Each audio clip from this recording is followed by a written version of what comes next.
శ్రీమాత్రే నమః. అందరికీ నమస్కారం అండి. లలితా సహస్రనామంలో 12వ శ్లోకం. అనాకలిత సాదృశ్య చబుక శ్రీ విరాజిత కామేశబద్ధ మాంగళ్య సూత్ర శోభిత కందర.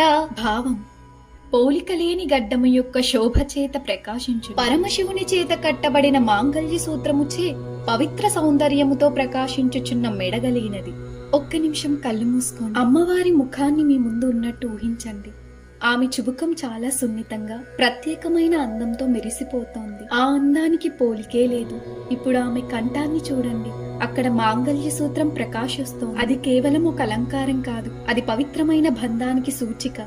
ప్రేమతో, విశ్వాసంతో కట్టుకున్న బంధం ఎంత పవిత్రమైనదో ఈ శ్లోకం చెబుతుంది. ఈ శ్లోకం మనకు ఒక ముఖ్యమైన విషయాన్ని గుర్తు చేస్తోంది. నిజమైన బంధం అనేది ప్రేమ, విశ్వాసం మీద నిలబడుతోంది.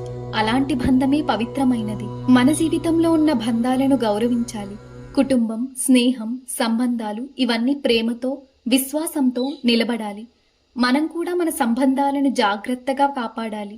ఈ రోజు మన జీవితంలో ఉన్న ఒక బంధాన్ని గుర్తు చేసుకుని దానిని మరింత ప్రేమతో కాపాడాలని నిర్ణయించుకుందాం. లలిత అమ్మవారు మన జీవితంలో బంధాలను ప్రేమతో, శాంతితో నింపాలని ప్రార్థిస్తున్నాను. శ్రీమాత్రే నమః.